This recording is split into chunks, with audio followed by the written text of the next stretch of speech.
elections. But what we have done since the last election cycle is to say that whenever there is an election, we are going to participate as NUP. So we want to call upon the young people all across the country to participate in these elections. One of the setbacks we have is that the Electoral Commission has refused to give a copy of the register to political parties, the youth register. They say that they can only give us the one for the elections, the general elections when the time comes. So we are going into an election where we don't even have the register for the youth, because our candidates want to know who they should be campaigning to. And so even this morning we've been trying to engage with the Electoral Commission to say, avail us with the register. We want to know who is eligible to participate in these youth elections. Because people who are below 30 years of age, those are the people who are supposed to be voting, participating in that election. But we do not have access to that register up to now, and we want to have access to that register and do that. Related to the youth elections, on Saturday this week, we have encouraged our people all over the country to come together, convene, and launch the campaign. So on Saturday this week, in the different districts, in the different constituencies, we are going to launch the youth election campaigns. We are going to have events at constituency level. In other cases, you will see us gathering at districts, but the intention is to launch the youth election campaign and embark on this activity. Elections are going to be on the 19th. So we want on the 7th of this month, which is this coming Saturday, we want to be able to have all our young people to come together. So we ask our young people all over the country to get in touch with the registrars, with the mobilization chairpersons. They will tell them where they are going to be meeting in those particular areas. And we hope that the police and the military and other security agencies are not going to frustrate these activities that are clearly, because we clearly notified the police about them, that this Saturday we want to be in different parts of the country meeting the youth who are going to run under NUP, verifying the candidates, selecting candidates in other cases, but most importantly, launching the campaign drive. Now, ekyo wakiteke mu Luganda, then ndyoke ngende ku nsonga endala. Ensonga esooka tubadde twagala kwogera ku nsonga y'akalulu k'abavubuka akabindabinda. Nga bwe mumanyi, akalulu ako kagenda kubeerawo nga 19 eza guno omwezi gwennyini gwe tulimu. Abavubuka tubakubiriza baveeyo benyigire mu kalulu kano ak'abavubuka. Nga NUP tenajja kusiini akakalulu mwali temuwulira bibiina ebirala nga bikeetabamu, kubanga NRM yali yakawamba. Batuuka ku extent nga abantu bonna abali mu register za NRM automatically bebateeka mu nkalala ezaabo abakulembeze aba National Youth Council elections ezo. Naye mukimanye nti kano akalulu k'abavubuka ke kavaamu abantu abalonda youth MPs, for example, ababaka bavubuka n'ebirala bwe bityo. So fenga NUP tulowooza nti kikulu nnyo okwenyigira mu kalulu ako. Era last time twakenyigiramu ne tukawangula mu bitundu ebisinga wano, naye obudde bwali butono ne tutasobola kuorganizinga bulungi mu bitundu ebimu ebiri wala eyo mu ggwanga. Naye ku luno tubadde tutambula, weewaawo okusomoozebwa kubaddeyo kw'amaanyi. Mwalaba abantu baffe ekitugumu be baasiba gye buvuddeko, babadde mu kkomera. Abantu baffe ekiboga be baasiba n'ebitundu by'eggwanga ebyenjawulo, abantu baffe bagenze babakwata nga babasiba n'ebirala bwe bityo. Naye tubadde tusaba abantu baffe tibaveeyo bonna abavubuka benyigire mu kalulu k'abavubuka. Era baregistrar baffe bali mu kukola omulimu omulungi okusayiningira bakandidate baffe, so that nga 19 abantu bonna balayininge up behind the umbrella, kubanga akalulu ako bagenda kukakuba bailining up oba okukuba enyiriri. So twagala abantu baffe bonna baveeyo benyigire mu kalulu k'abavubuka. Ku lw'omukaaga olwa Ssabbiiti eno yennyini, abavubuka baffe tugenda kuba nga tubasinkana mu bitundu by'eggwanga ebyenjawulo. Mujja kulaba nga tusisinkana abavubuka mu constituencies ez'enjawulo mu ggwanga lyonna. Tugenda kuba tusisinkana abavubuka ku district ezenjawulo era mabamawulire tujja kubasaba mugoberere activities ezo kubanga kulomukagalo tugenda okutongoza campaign ya Akalulu k'abavubuka naye tetugenda kutongoleza wano wabula tugenda ku Akalulu ako twagala katongoleza mu constituencies ezenjawulo oba mu district ezenjawulo waleeyo. So njagadde bategeeza police twagiwandiikira netubategeeza ku nteekateeka yaffe eyo ey'okutongoza campaigns z'abavubuka ezigenda okubanga zitambula era twagala abantu bonna bonna abawagira NUP abakkiririza mu nkyukakyuka basobole okwewandiisa tugende mu maaso ensonga ndowooza ngivuddeko. The second issue we wanted to talk about was the call for expression of interest, which is ongoing. The chairperson of the Election Management Committee and her team are all here, and the vice chair and the secretary and other commissioners or committee members, they are all here. And so far, we are overwhelmed by the numbers of people who are coming in to express interest. You heard our team telling you that they had printed 40,000 forms for the start, and all of them have been depleted. They have had to make more forms, and that is just in the first week. They started on Monday, and there have been public holidays and all that. So we thank our people who have come up to express interest so far, and we ask others who are qualified. For you to express interest, you must be qualified for the position you want to express interest in. If you want to be a member of parliament, the minimum is senior 6. But if you want to be a councillor, you do not require to have academic qualifications. But if you bring them, it's an added advantage when it comes to vetting and all that those things.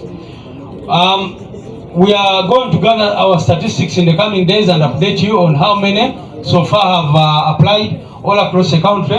But like I said, all the forms that we initially made have been depleted, and we are making more. And that exercise is taking place here at the headquarters. In fact, right now we are going to have to finish quickly because there are some people waiting in the tent to come and put in their expression of interest. This expression is going to end on the 23rd of this month. So we've given people 3 weeks to come and express interest in all positions. Like we said in the announcement the chairperson issued, we are receiving those forms here. The forms are being received here at the headquarters, but even at our regional offices, in the different places, sub-regional offices. But people can also apply online. Those who wish or who have access can apply online and just send an email to the email addresses that were given to you people. And then from that, after the Election Management Committee has finished receiving those forms, then they will embark on another very, very important task of vetting. First of all, sorting and to ensure that everyone has the requisite qualifications, and then after that we'll go into the vetting process, which, as you know, will be rigorous. Many of you saw what we did in Kawempe. We want to do exactly that. As you know, the mode of candidate selection that we use as a party, and we've given you the reasons why, is vetting. We shall very, very importantly consider the ground so much. And as you know, we have a very, very scientific way of going to the ground and establishing how people are faring in terms of their strength on ground. So, and I also must indicate that previously the ground had 50% and vetting had 50%. But like we informed you recently, NEC passed a resolution to put the ground at 60% and vetting at 40%. So that is how important we consider the ground survey. The ground survey is not done haphazardly. It is done by experts, but it is also not done by one team. Like we've told you time and again, we send different teams to the ground to engage the different stakeholders, and such that by the time we have candidates, we know that these are the candidates who will really represent the interests of the party. Kusonga y'abantu okuvaayo ne balaga ne baleta expression of interest, akakiiko tukebaza akatandika ku lunaku lwa Monday, naye nga Ssaabawandiisi ate n'abakulembeze abalala b'ekibiina naffe twagala kukubiriza abantu baffe bonna abagala kwesimba ku kaadi ya NUP oba ku tiketi ya NUP muje munone empapula ate mukomyewo empapula mu nnaku ezo ezibaweereddwa okutuuka nga 23 za guno omwezi. So far enamba ziri overwhelming kubanga bano bakola forms 4,000 era zonna mu wiiki emu abantu ne bazitwala era tuwadawo ne bagamba kati tusaba authorizing tukoleyo empapula endala. So kitegeeza nti abantu beetanira kwesimba ku flag ya NUP. Ekyo no kituzaamu amaanyi naye era ne tubasaba nti bwe tuba tutaddewo akaseera n'otayitamu goberera ekibiina kye kiba kikoze eki ekiba kisazeeko kubanga already bawali bangamba nti sofa ugenda kwesanga abantu abakaleta interest mu kifo kimu n'osanga abantu 9 abantu 10 n'ebirala bwe bityo naye nga amazima amatuufu omuntu omu yekka yasobola okufuna kaadi ku kifo ekyo. So tubasaba abantu baffe babeere disciplined naye kwe kubategeeza nti ensonga ya vetting tugenda gikola mu ngeri etambulira ku mazima obwenkanya nga bwe tubadde tubagamba ebbanga lyonna. Era kansinzire wano okubasaba mwena abali eyo omuntu yenna kabeeraani bwakusaba sente nakugamba nti bwomuwa sente simanyi agenda kufunira kaadi ya NUP tubegayiridde mu reporting abo abantu immediately kubanga oyabeera mufere kaadi ya NUP si yakugula, kaadi ya NUP si yakusasulira. Omuntu yenna bwakusaba sente ate tubasaba mukozese olukujukuju okufuna obujulizi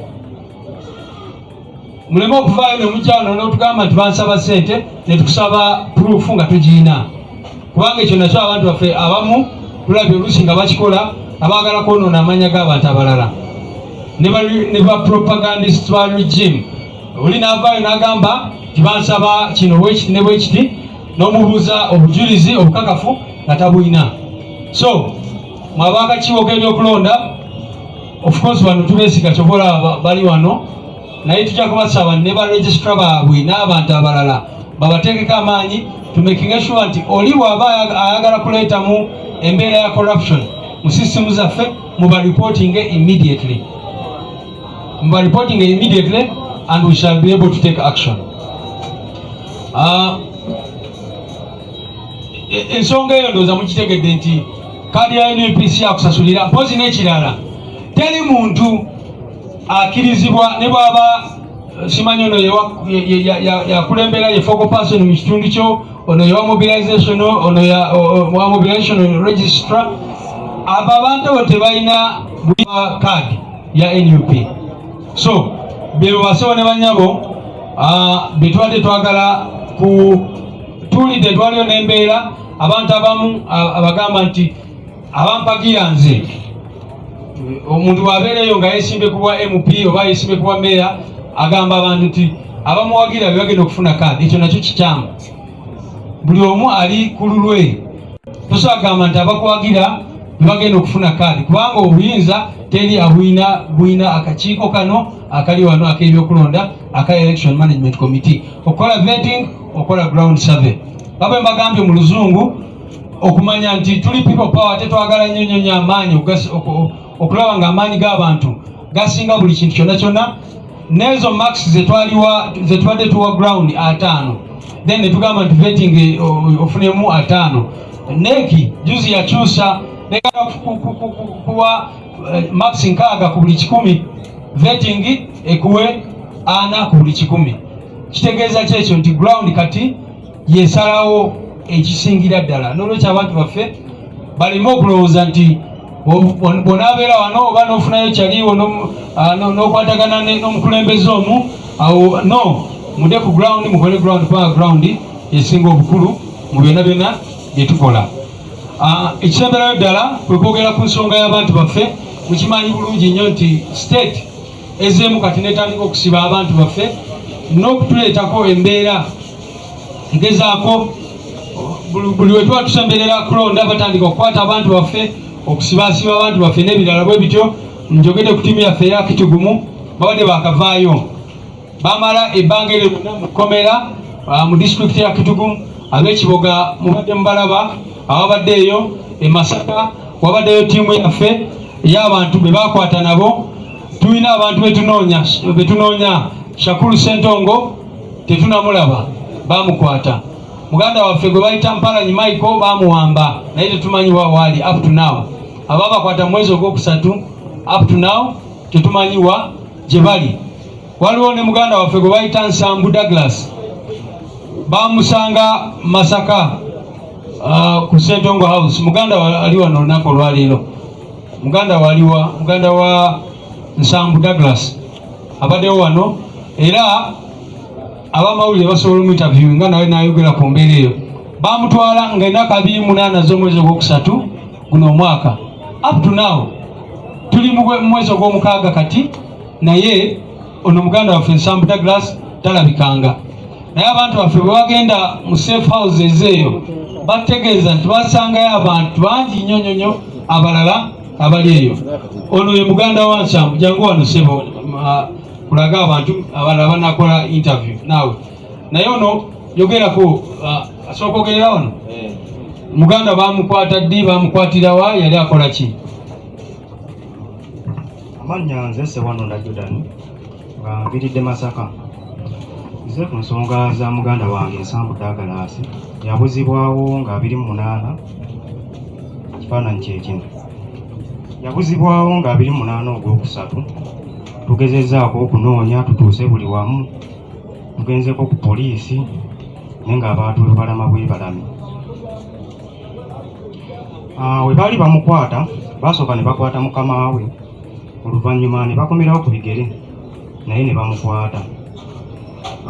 Mukama we yakomawokko ne mubuuza ensonga lwaki bamututte era bamututtewa. Yaŋŋamba ye tamanyi nnyo, teyagezaako okuŋŋamba. Yaŋŋamba baali bamulanga ensonga eyali emulanza butambi bwe yateekangayo ku TikTok obw'ekibiina kya NUP oba obuwagira NUP, nga ensonga gye baali bamuvunaana ensinga eyamutwaza. Baasooka ne babatwalako ku poliisi era natuukawokko ne bantwala ewa CID ne mubuuza muganda wange bamututte, baŋŋambye bamuleeseekokko wano nsonga ki era bamututtewa. CID yanziramu naŋŋamba nze sibamanyi neera abamututte sibamanyi, era fayiro gy'oŋŋamba kuba nali ngenzewo nga ndi nzigulewo fayiro nyongere noonyereze tukeko wekisoboka wonna, naye nga nsooseko ku poliisi we bamutuusa nsobole okutegeera ensonga eyamutwaza. Yaŋŋamba nze simanyi bamutwala era simanyi bamututtewa, weyongere onoonyereze olabe oba mukama we yamulina kuba oŋŋambye basooka kukwata mukama we. Era navaayo nga siyambiddwa. Bwe kujja wano tuseemu eddoboozi erya muganda wange yakwatibwa, tegeere gye bamutwala na musango ki gwe bamuvunaana. Bwe gubeerayo bamuleete mu kkooti tegeere oba bamusalira kitegeerekeke. Kale kati eyo embeera gye tulimu baganda baffe. Oyo Nsambu Douglas yabuzibwawo nga 28 nga bwe mbagambye. Tulina Sentongo Shakulu, tulina Mpalanyi Michael, tulina abantu abalala nga bulungi abali mu makomera. Mwalaba almost weeks 2 kati kkooti y'e Masaka yagamba nti muganda waffe Edi Mutwe atwalibwe e Luzira Maction Bay oba oliawo afune ku bujjanjabi obusingako ku pain killers zafunire eyo, naye abasajja abo up to now baagaana omutwala era wetwogerera Edi Mutwe akyali Masaka mu bulumi bw'ekitalo. Era bakubira essimu akubuulira okusanyalala kw'alina ne psychological effects eza torture zeyamuteekako n'ebirala bwe bityo. So basibo ne banyabo embeera eyo, naye ensonga zetuze okwogerako enkulu kalulu k'abavubuka okusaba abantu baffe bonna okwenyigiramu olw'omukaaga okuba tugenda kalonkinga campaign zaffe zitandike, era tukubiriza abakulembeze baffe bonna ba MPs ba kansala mwenna abali ba meya n'abalala mu making sure nti we muli mukole kimwetaaga okukola. And finally of course twagala kukubiriza abantu abakyali bonna basobola okujja ne ba expressinga interest. Kampite muganda waffe w'abavubuka for just 1 minute ayongere okwogera ku nsonga y'abavubuka, then Deputy President waffe amalirize. Thank you, our Secretary General, for this opportunity. I make use of this.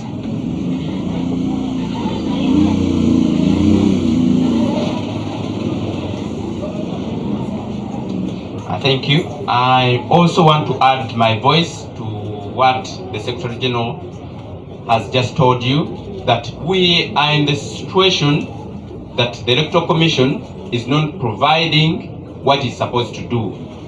By this time, the nominations for the youth, it is ongoing for the youth elections, but the Electoral Commission is not providing us with the registers for the young people, whereby that is its mandate. But you can see the NRM people have the registers around the villages, but for us as the National Unity Platform, they're not giving us those registers. We want to condemn the partisan situation of the Electoral Commission, and we want to call upon the EC to provide us with those registers. Otherwise, for us, we are continuing to do what we are supposed to be doing. We are calling upon all the young people to use this time to come up and be nominated on the card of the National Unity Platform, so that we are able to participate in that election that is going to happen on the 19th of this month, which is June, and we shall be able to win, because this election is going to happen by lining up your preferred candidate, and our candidate will have the umbrella, and then we call upon you, the young people, to participate using the National Unity Platform card, which will be the umbrella on that day. And then also, we also want to let you know that the young people, we have organized an activity on Saturday, which is the 7th of this month, in all constituencies of this country, but most importantly, in the districts. We want to call upon you to participate into those activities. We are going to come to make sure that we launch the campaigns of the youth, so that we are able to win that election.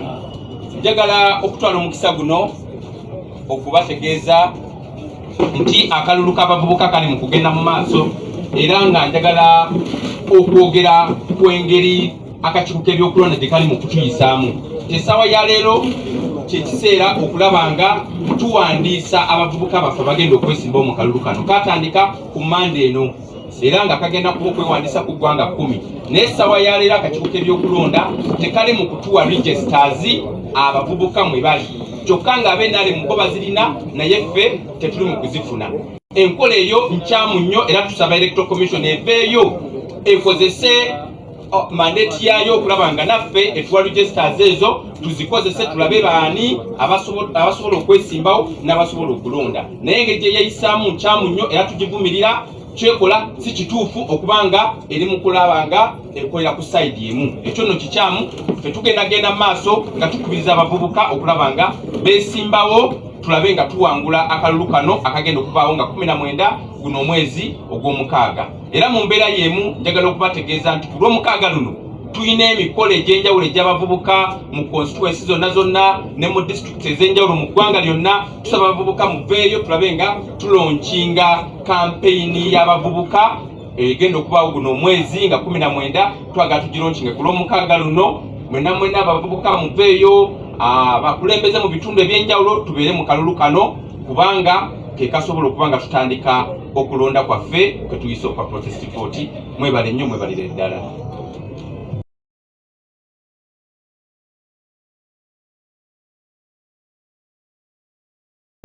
Thank you.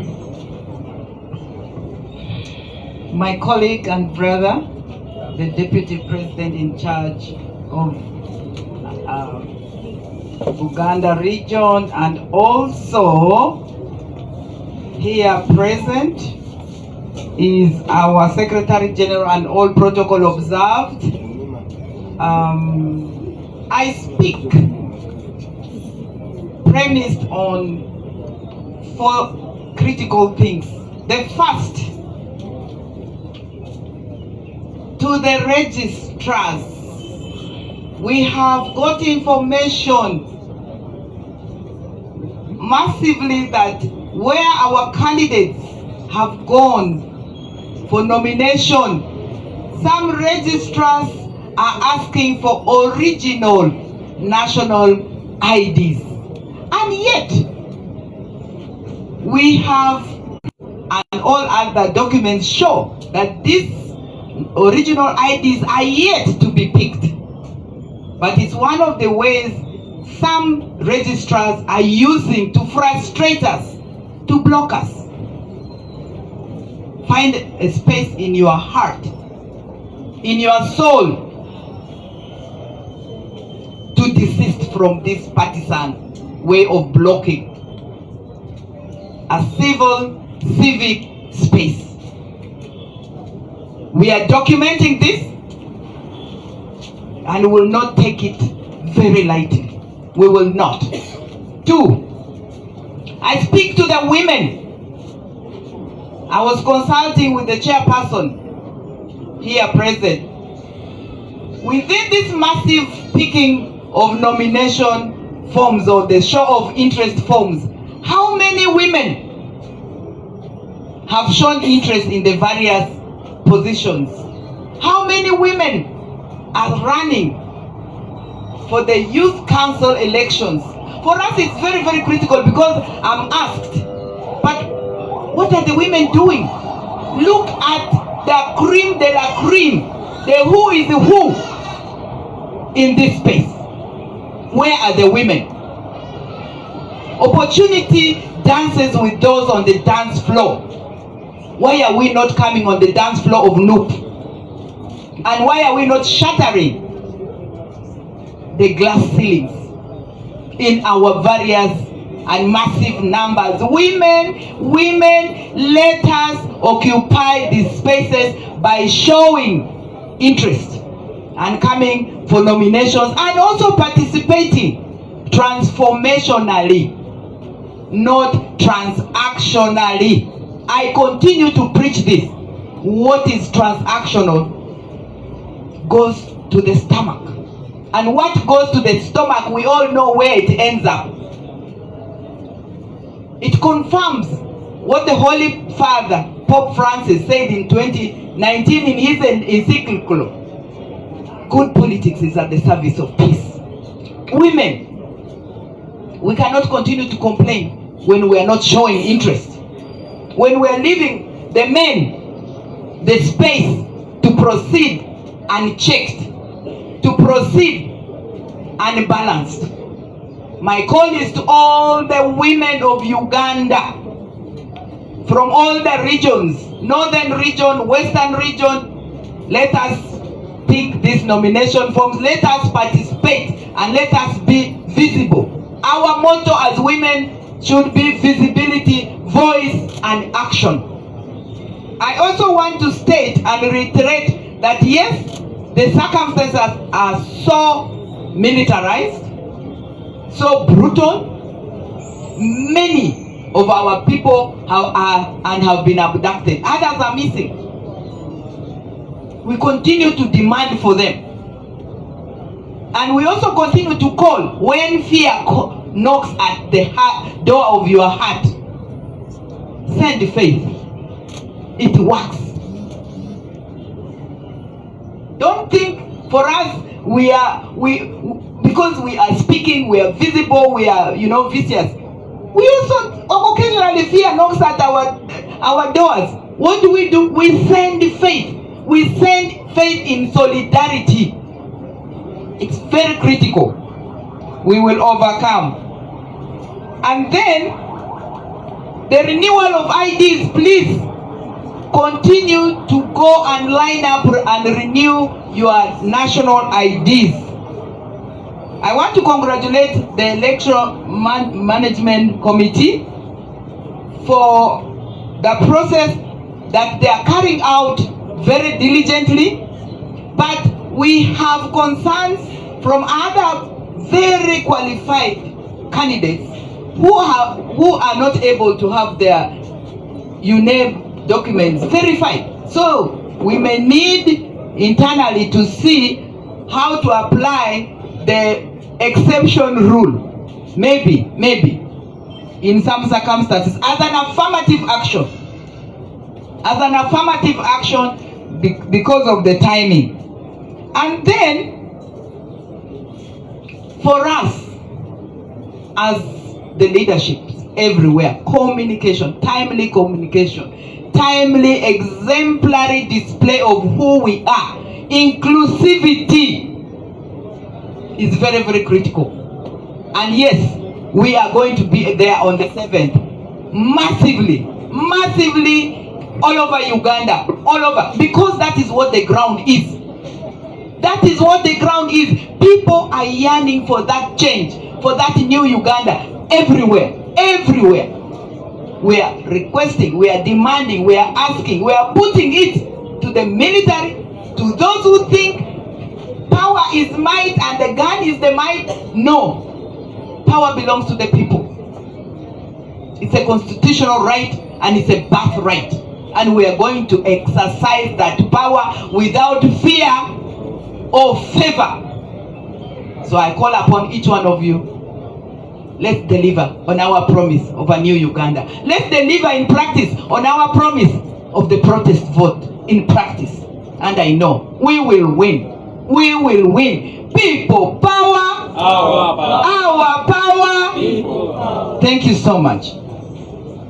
Yeah, I think let's have one word or two from our Deputy President of Uganda, and then we'll call it a day so that the EMC can continue its work of receiving candidates.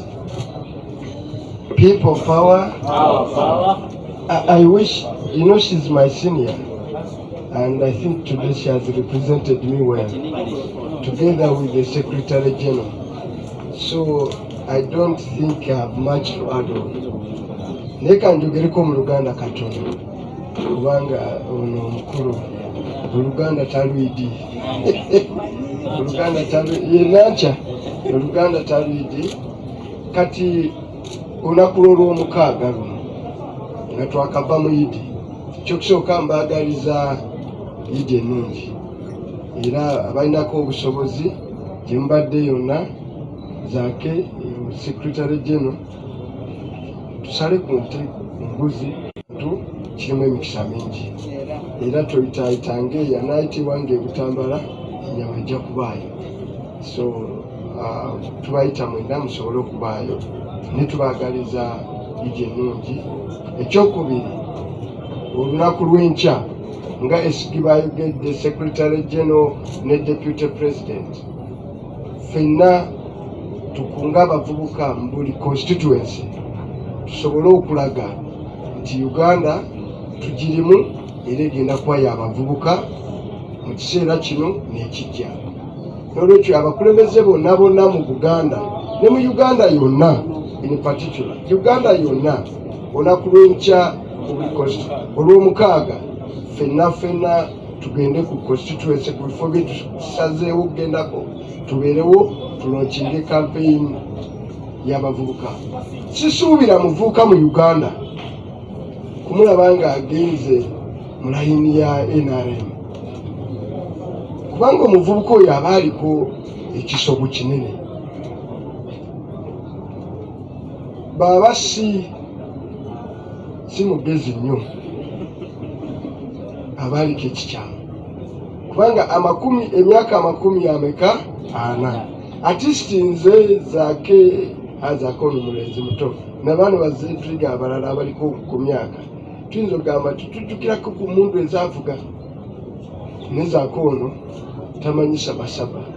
I guess ne Secretary General ono naye tamanyisa basaba ne but zedriga amanye mundu gye bayita ki sabasaba.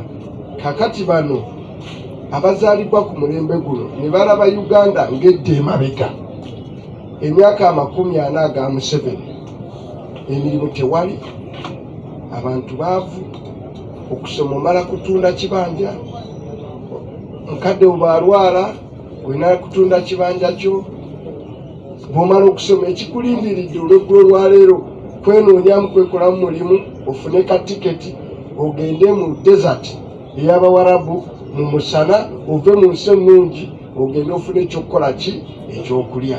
Kati omuvubuka ngaawo Museveni yakutuusizaawo, sisuubira muvubuka yenna alina buzira bwa njawulo oga nti asigalewo.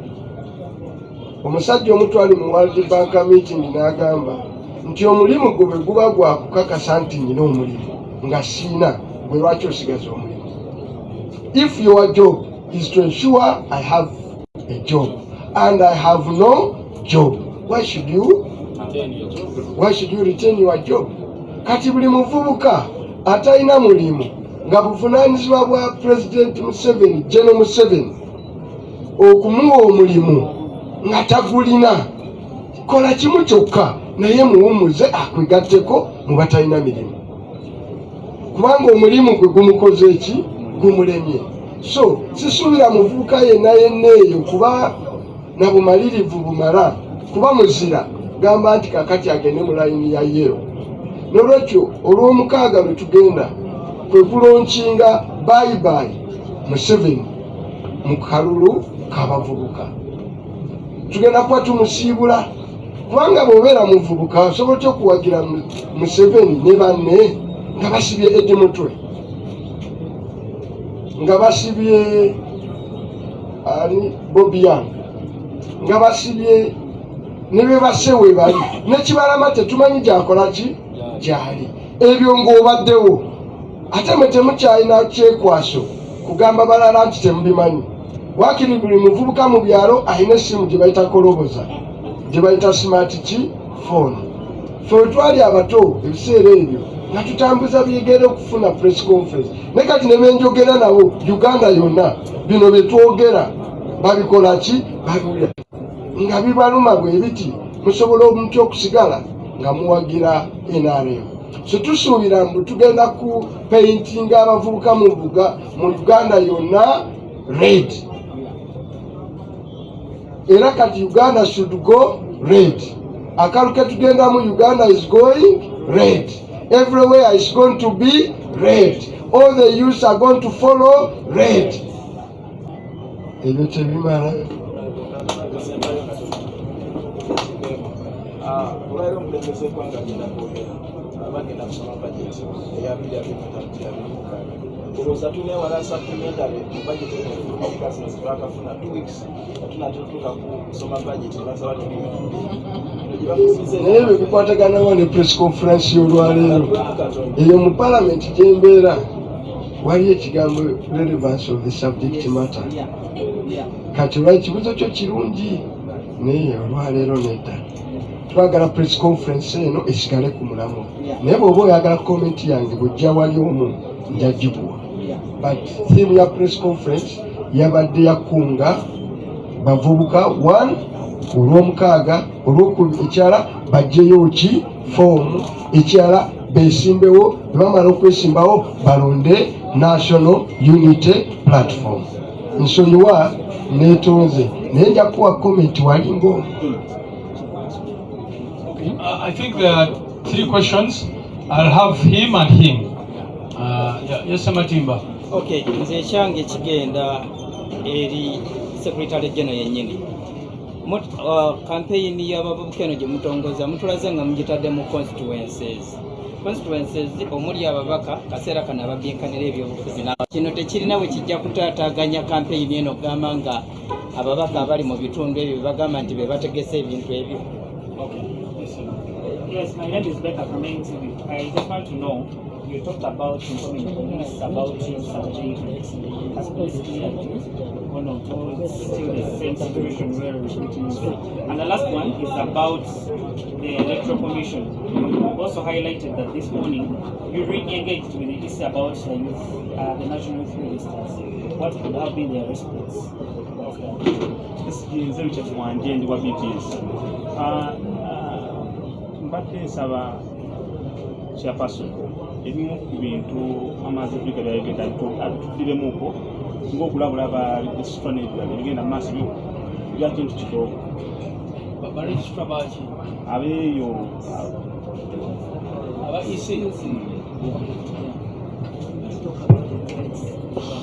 Okay, maybe to quickly respond, the first thing is that activities z'ekibiina zorganizing by officers b'ekibiina source candidate sekinomu. For example, izo campaign launch y'abavubuka gitogeddeko egenda kuba nga abantu baffe abali in charge of mobilization ne registrars bagenda bakikulemberamu. So buli muntu yenna akkirizibwa kwenyigira mu activity eyo buli wamu. Bwe tubagambye ezo activities mu districts ezimu zigenda kubeera constituency level, abalala zigenda kubeera mu districts ez'enjawulo. Team zaffe ziri mu kikola naye n'ekirala, yes, police bagiwandiikira era ebbaluwa n'egiddamu yino wano newakwata of course bateekamu obukwakulizo bungi nnyo katusuubire si intention yaabwe okutulemesa, naye twabawandikira ne batuddamu, so event eyo bagiclearinga ogenda mu maaso. So we want to be able to do those launches of the youth election in the different districts or constituencies in the different parts of the country, and we hope that all our people are going to participate, and we ensure that on the 19th we carry the day. These activities are going to be organized or even spearheaded by party officials in charge of mobilization and the registrars. So even if they are competing candidates, all of them can participate in those activities and bring the youth. We are glad so far that many young people are already nominating, and NUP have already picked forms to run under NUP and all that, and our registrars are there to endorse the forms, and we shall be giving you the other updates. Thank you. State of the Nation address, Deputy President Agambe agenda addressingira wali. Okay, EMC, just very brief. Somebody talked about the registrars, but actually we're referring to the returning officers of Electoral Commission. They were asking our youth to provide with an original national IDs, which is one of the requirements. If somebody is already in the register, why are you asking for an original ID?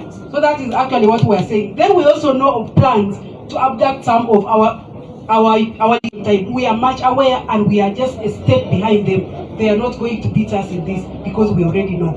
And then secondly, I am also going to talk of the online forms.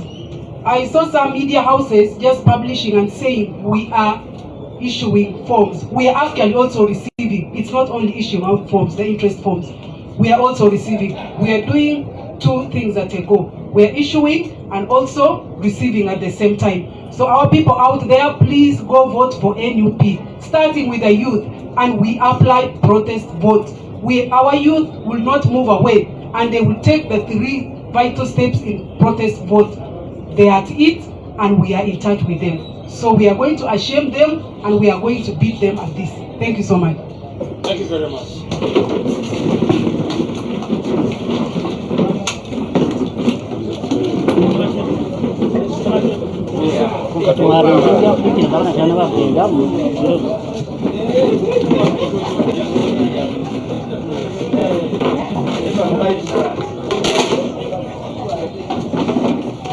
Thank you so much. That was a press briefing by the Secretary General of the EMC, plus the EMC team, expected by the Vice President of NUP in charge of Uganda, Northern Uganda, as well as other leaders. They have updated you about other activities of the party and other.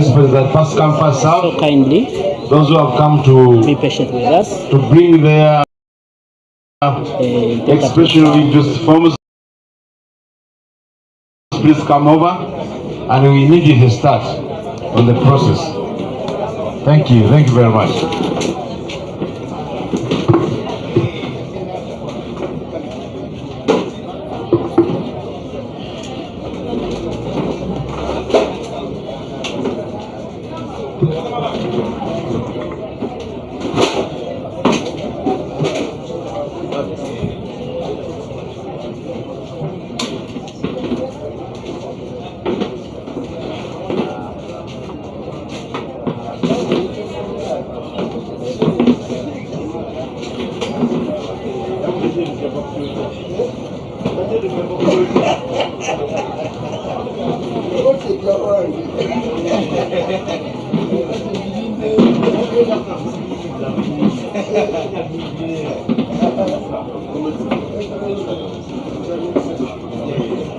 Yeah, please introduce yourself to the panel. Good morning. My name is Nkalanzi Emmanuel. I brought my forms of interest. I brought my forms of interest from Chambogo Upper Estate, where we have four zones. So here are my forms.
Another one.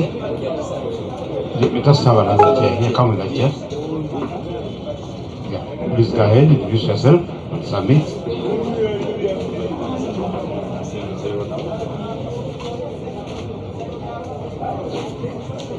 My names are Musengoze Ronald, and I've come to submit in my interest forms, expression of interest for Member of Parliament, Ruvaga South.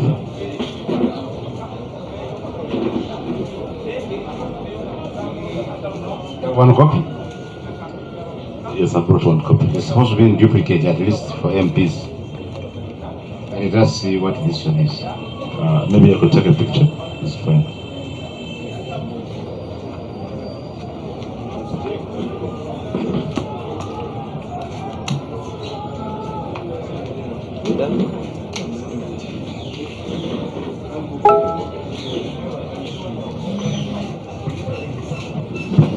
Yes, we can handle you as well, madam. Introduce yourself. Good afternoon to everyone here. My name is Nande Gobeti. I have brought back my expression interest form. I'm going to contesting on the Women Council of LC 5 Wakiso district.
Good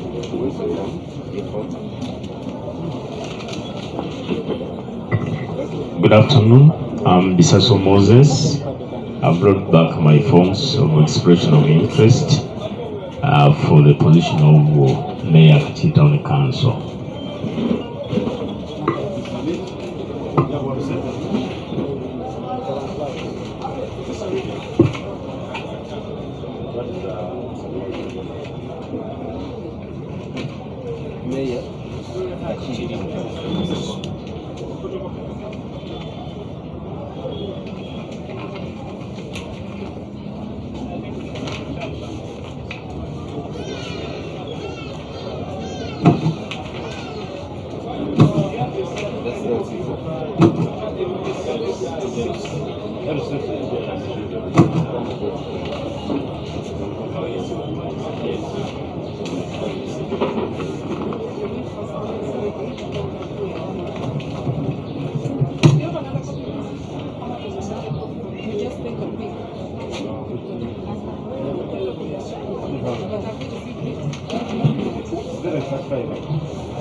Take a picture.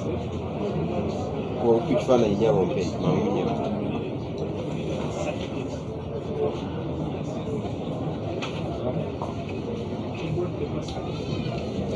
The EMC has started its work officially. This is the third day.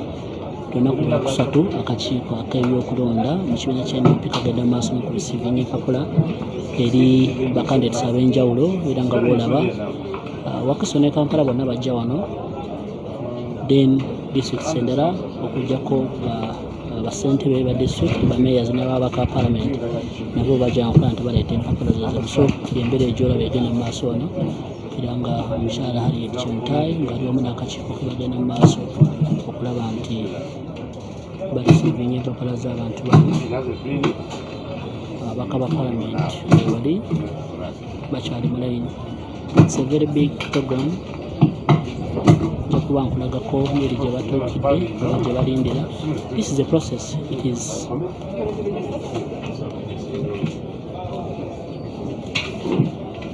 That's the mayor.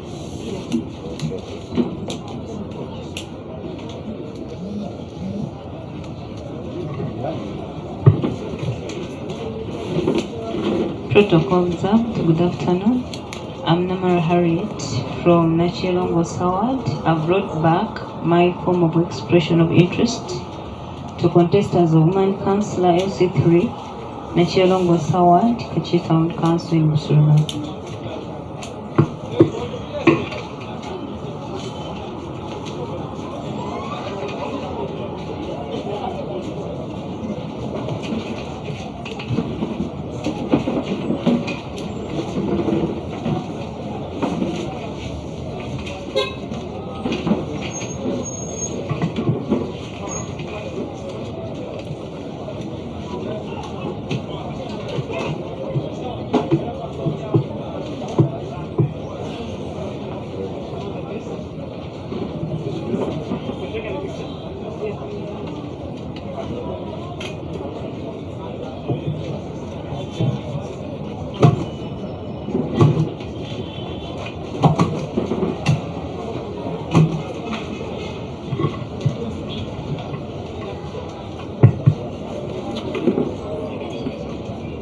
Yes, good afternoon, everyone. I'm called Tony Thomas. I've come to return the expression of interest forms running on the post for district councillor in Mukono Central Division. Mukono. LC5, yeah. Mukono. Yeah. So this document, I got it from the registrar. So, do you want me to give you a copy? 00. Yeah.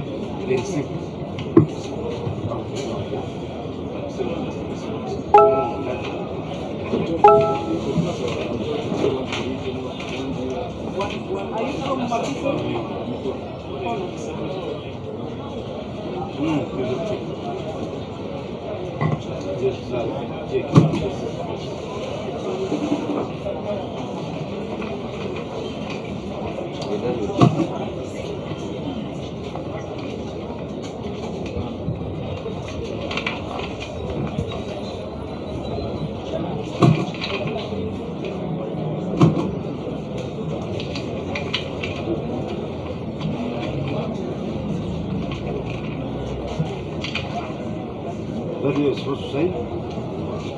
Are you being very friendly? Yes, very well. That's fine.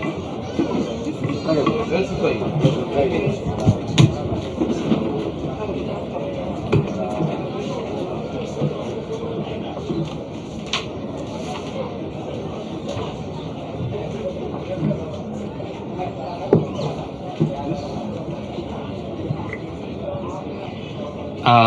Chairperson, Election Management Committee, National Unity Platform, Madam Chemtai Harriet, and members of the panel. Good afternoon. My name is Namonyo Robert. I'm very excited to be here to submit my forms for expression of interest in carrying the National Unity Platform flag in the coming general elections for Namisindwa constituency. MP, Member of Parliament, Namisindwa constituency.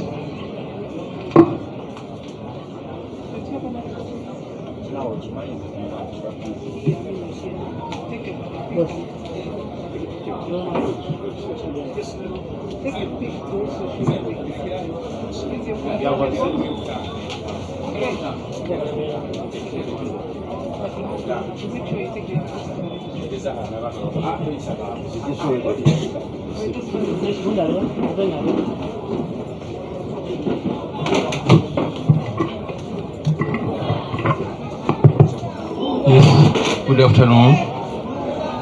Greetings from Vuma district. I brought back my expression forms of interest for the Member of Parliament of Vuma district. My name is Katamba Fili.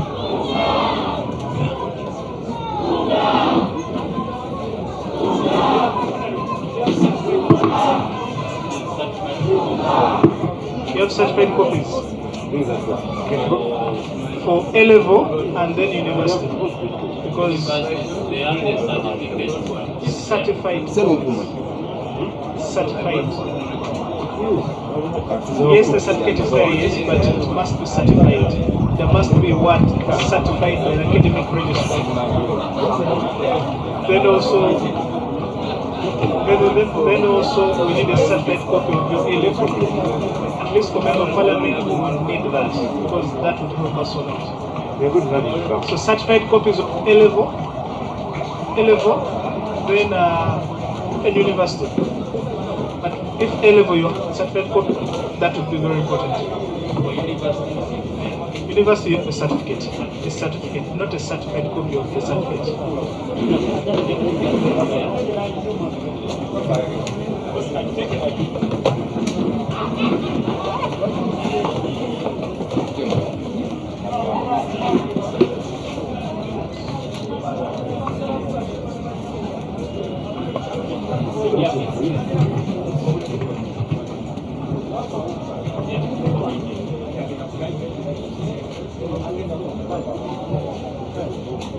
You have a certified copy of your religion. Because the certified copy doesn't mean the certified copy comes from the religion. Then there is no certified. You have a certified copy of your religion. Yes. It is here. Yes. So this is the certificate. I know. This is not a certificate. It's a certified copy has the word certified. So I should get the certified. So but you want to do it, that's just you have to do it. Certified copy from the left, you are able to cross the minimum requirement. Then you are certified. So we are going to receive them. And then you must bring that back here as an additional. The university. The certificate is issued by the name. The issue is certified. And you are going to fill this on that basis.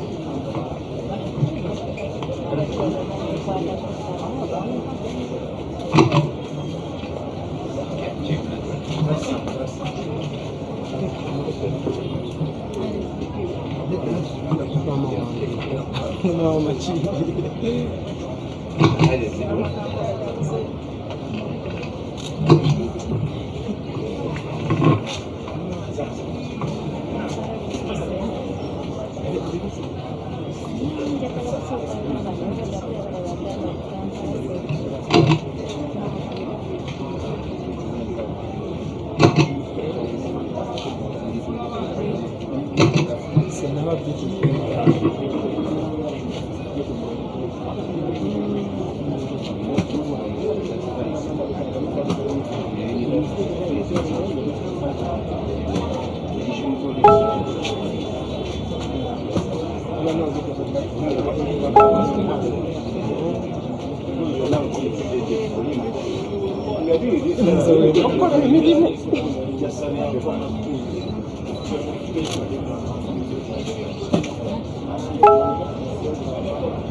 Alright, omulungi ali ku Ghetto TV tugenda maaso n'enteekateeka zonna nga bwe ziri olunaku olwaliro nga olunaku olwaliro Speaker wa KCCA Zahara Luyuri Kamara. Good afternoon. Our EMC, I want to thank you very much for the work you're doing. My name is Zahara Mala, the Speaker for Kampala. Madam Chairperson, I beg your indulgence. I've come to pick my forms for expression of interest for the post of Woman MP, Kampala District.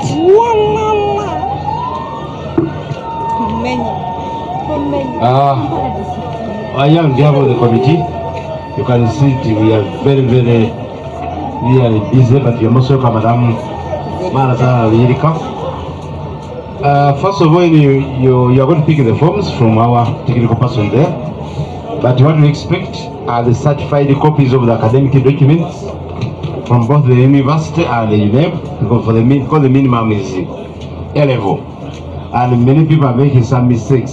For A level, the issuing authority is the Uganda National Examinations Board. So if somebody issuing with the authority to give you a certified copy, please ensure you attach that certified copy for A level and O level, then your university. The rest I think will be okay, membership card, a national ID, and an application you made clearly with a filled form for the expression of interest. Others, Madam Chair, you can more speaker for cases A. Madam Speaker, you're most welcome. And as you're guided, you'll take the process. We shall wait for you to return your forms. All the best. Thank you very much, Madam Chair, and the entire cabinet. I beg to move now. Thank you very much. Yes, you're most welcome. Yes, please go ahead. Introduce yourself. Mayor Rubaga, who have recognized your presence. Yes. Good afternoon, EMC. My name is Adamba Ivan. Brought back my papers of expression of interest for Lord Councillor Machide East.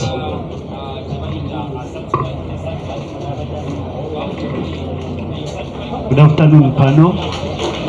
My name is Fawes Farouk. Greetings from Chanja Parish in Akawa West Division. I've brought back my expression of interest form contesting for Youth MP Central Region.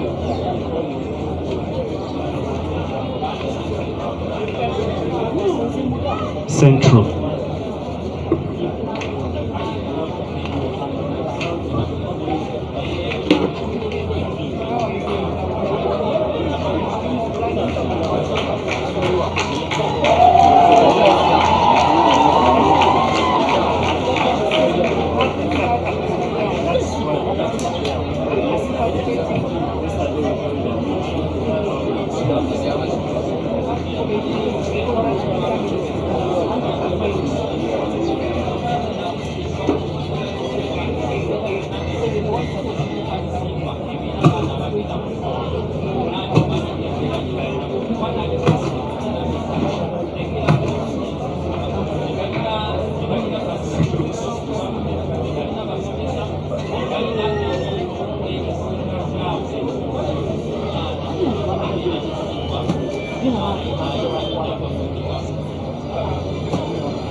Thank you.